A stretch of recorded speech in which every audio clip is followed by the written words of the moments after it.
tadi saya melaporkan ke Bapak Presiden hasil daripada negosiasi kunjungan ke Amerika Serikat. Saya baru kembali dari Amerika Serikat dan tadi saya laporkan hasilnya ke Bapak Presiden. Menteri Koordinator Bidang Perekonomian Airlangga Hartarto membawa kabar penting ke Istana Negara, Senin, 28 April tahun 2025. Ia melaporkan langsung kepada Presiden Prabowo Subianto tentang hasil negosiasi tarif timbal balik antara Indonesia dan Amerika Serikat. Dalam kunjungannya ke Amerika, Airlangga bertemu para pejabat tinggi, mulai dari US Trade Representative (USTR), Direktur National Economic Council, Menteri Luar Negeri Australia Don Farrell, hingga Menteri Perdagangan, Industri, dan Energi Korea Selatan, An Du-gan. Tak hanya itu, pertemuan juga digelar dengan para raksasa industri dunia seperti Amazon, Boeing, Microsoft, hingga Google.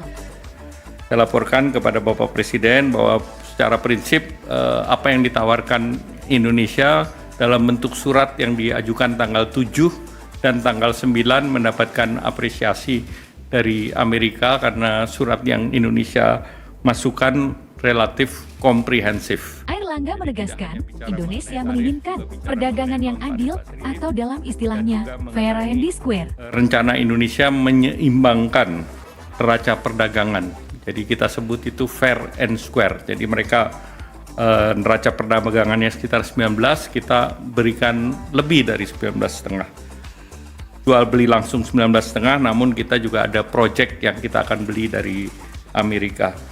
Selanjutnya juga kami sampaikan Bapak Presiden ada rencana perusahaan Indorama untuk invest $2 miliar di Louisiana untuk blue ammonia.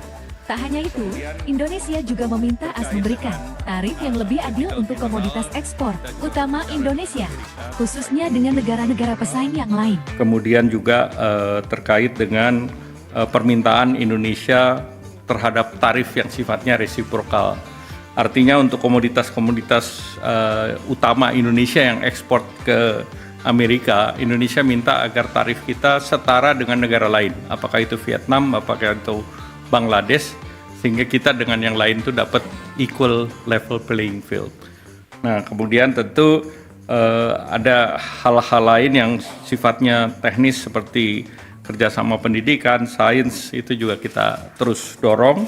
Semuanya dibahas di bawah payung kerahasiaan, berkat perjanjian non-disclosure agreement yang telah ditandatangani kedua negara. Airlangga mengatakan, arahan Presiden Prabowo yaitu agar setiap kesepakatan membawa win-win solution atau menguntungkan kedua bangsa dan memperkuat hubungan Indonesia-Amerika. Kemudian Amerika Serikat menugaskan USTR untuk berunding dengan Indonesia. Indonesia sudah menandatangani non-disclosure agreement. Artinya apa yang sedang kita bahas itu hanya untuk dua belah pihak. Kita tidak publish ke masyarakat ataupun ke pihak lain.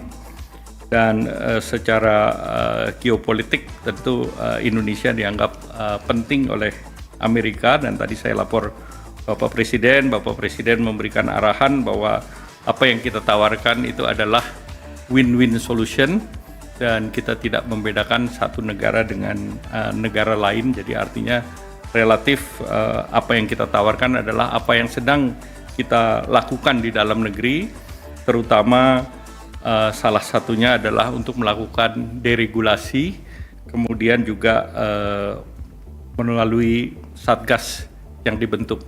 Tadi Bapak Presiden sudah menyetujui ada 3 Satgas yang dibentuk, yaitu pertama untuk tindak lanjuti perundingan investasi, yaitu Satgas Perundingan Perdagangan Investasi dan Keamanan Ekonomi, dan ini Bapak Presiden sudah setujui. Yang kedua, Satgas yang sudah siap, yaitu terkait dengan perluasan kesempatan kerja dan mitigasi PHK, dan yang ketiga Satgas mengenai deregulasi kebijakan. Nah, tentu yang lain terkait dengan Satgas Peningkatan Iklim Investasi dan Percepatan Perizinan Berusaha. Nah, dengan Satgas dan perundingan ini diharapkan Indonesia bisa dalam posisi untuk mempercepat perundingan dengan Amerika Serikat.